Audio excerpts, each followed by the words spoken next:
Good afternoon friends. બસ્તીની અંદર next lecture સિરીઝની અંદર topic છે નેક્સ્ટ બસ્તી નેત્ર. આપણે બસ્તી પૂટક વિશે માહિતી મેળવી હતી કે કઈ કઈ વસ્તુનો બને છે, એની અંદર કયા દોષો રહેલા છે. તો બસ્તી પૂટક શેનો બને? વૃદ્ધ ગાય, ભેંસ, હરણ આ બધાનો બને. ભૂંડ છે, બકરી છે, એ બધાનો બને. ઓકે. અને કઈ કઈ ક્વોલિટી હોય તો કે દ્રઢ, તનુ, નષ્ટ, શિરો, વિગન, કસાય, રક્ત એટલે કે રેડ કલરનું હોય, સુમૃદુ અને સુશુદ્ધ હોય. પ્લસ જો પ્રાણીઓનું મૂત્રાશય ન મળે તો શું કરવાનું? પ્લવજ ગલ, અંકપાદ, ઘનપટ અથવા ચર્મનો ઉપયોગ કરવાનો. ત્યારબાદ આપણે જોયું બસ્તી પૂટક દોષ. હવે આજે આપણે જોવું છે બસ્તી નેત્ર. તો બસ્તી નેત્ર, નેત્ર એટલે શું? આંખ. તો બસ્તી જે આખું યંત્ર છે એની આંખ છે. જો ઓકે, આ રીતનું હોય. તો આમાંથી આપણે શું કરી જોઈ શકીએ? તો એ શું છે? આંખ છે. હોલો ટ્યુબ કે જેને પૂટક સાથે બાંધવામાં આવે છે. પૂટક જે તેને આમ બાંધી દેવાનું. પર્યાય શું છે? નેત્ર નલિકા, નેત્રયંત્ર. હવે શેનું બનેલું હોય તો કે સોનું છે, ચાંદી છે, તાંબુ છે, પિત્તળ છે, કાંસુ છે, અસ્થિ છે કોઈ, અથવા કોઈ શસ્ત્રનું બનેલું હોય. મણી છે, વિષાણ એટલે કે શિંગડાનું બનેલું હોય. દંત એટલે કે કોઈ પ્રાણીના દાંત છે. વાંસ છે. ધ્રુમ એટલે કે લાકડાનું પણ બનેલું હોઈ શકે છે. હવે બસ્તી નેત્રનું પ્રમાણ જોઈએ તો 6 અંગુલ જે છે 1 થી 6 વર્ષના બાળકમાં વાપરવાનું. પ્લસ 1/3 એટલે 6 પોઈન્ટ કેટલા થાય? 33. અને 6 પોઈન્ટ આ કેટલા થાય? 2/3 એટલે 6.66. આ રીતના ગણતરી થવાની.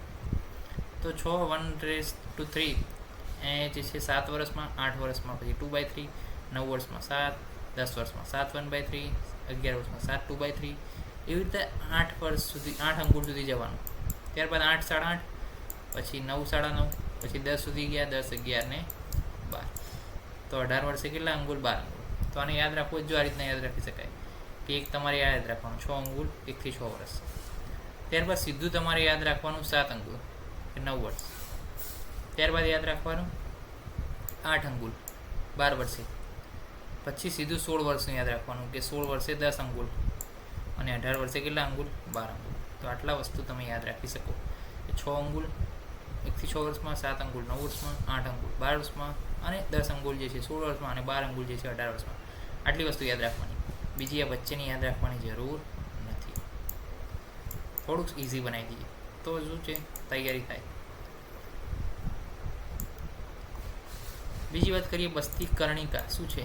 તો કર્ણિકા એ બસ્તી નેત્ર પરની રિંગ છે. જો કે જે એક રિંગ અહીંયા હોય છે અને એક રિંગ અહીંયા હોય છે. હવે અહીંયા રિંગ આવવાનું કારણ શું? તો કે આ જે પૂટક છે એને આપણે દોરી જે બાંધીએ એની અંદર શું છે? 2 રિંગ વચ્ચે એક દોરી આવી જાય તો શું છે? પૂટક સરખી રીતે બંધાઈ જાય. અને અહીંયા જે રિંગ છે એનો મતલબ એ છે કે એટલા સુધી આપણે એનલ કેનાલની અંદર એને જવા દેવાનું છે. એટલા જે છે ઊંડાઈ સુધી. ઓકે, ઊંડાઈ સુધી. તો કર્ણિકા શું છે? બસ્તી નેત્ર ઉપરની રિંગ છે જેને પૂટક કે જે પૂટકનું નેત્ર સાથે બાંધવામાં શું કરે છે? મદદ કરે છે. કર્ણિકા બસ્તી નેત્રને ગુદામાં કેટલું પ્રવેશ કરાવવું એનું માર્ગદર્શન કરે છે. એટલે કે એટલું જે છે પ્રવેશ કરાવવાનું છે એમ. 3 કર્ણિકા હોય. ઓકે, ટોટલ એમાં એક કર્ણિકા જે છે નેત્રના છેડાના મુખના ભાગે કે જે શું છે? માર્ગદર્શક છે કે જે આપણે કેટલો ભાગ અંદર નાખવાનો છે ગુદાદ્વારમાં એનું સૂચન કરે છે. અને 2 કર્ણિકા જે છે નેત્રના બેઝમાં હોય છે પૂટકને બાંધવા માટે. તો મોસ્ટ આઈએમપી કે 3 કર્ણિકા હોય છે. એમાં એક કર્ણિકાનો ઉપયોગ શું છે? માર્ગદર્શન માટે છે, કેટલું અંદર નાખવાનું છે. અને 2 કર્ણિકાનો ઉપયોગ શું છે? તો કે બેઝ ઓફ નેત્રમાં હોય છે કે એની વચ્ચે શું છે? દોરી ભરાઈને આપણે ફિટ એક ગ્રીપ લાવી શકીએ. આ જો આ એક કર્ણિકા અહીંયા હોય રિંગ કે જે શું છે? 1/4 અંતરે હોય કે એટલો ભાગ ગુદાદ્વારમાં નાખવાનો છે. અને 2 કર્ણિકા અહીંયા હોય, એક આવી દે અને બીજી આવી દે. એટલે શું છે? પૂટકને આમ રાખી એની દોરી બાંધી શકાય. તો શું છે? દોરીને ગ્રીપ મળે, ત્યાંથી છટકી ના જાય. એટલા માટે જે છે 3 રિંગ આવેલી હોય છે. બીજું, હવે નેક્સ્ટ ટોપિક છે વ્રણ બસ્તી નેત્ર. તો વ્રણ બસ્તી યંત્ર જે છે 8 અંગુલ લંબાઈનું હોવું જોઈએ, જેમાંથી મગનો દાણો પણ પસાર થઈ શકે. વ્રણ નેત્ર અષ્ટાંગુલર એટલે કે 8 અંગુલનું હોવું જોઈએ. અને મુદગમ વાહી સ્ત્રોતમ એટલે કે મગ એમાંથી પસાર થઈ જવો હોવો જોઈએ.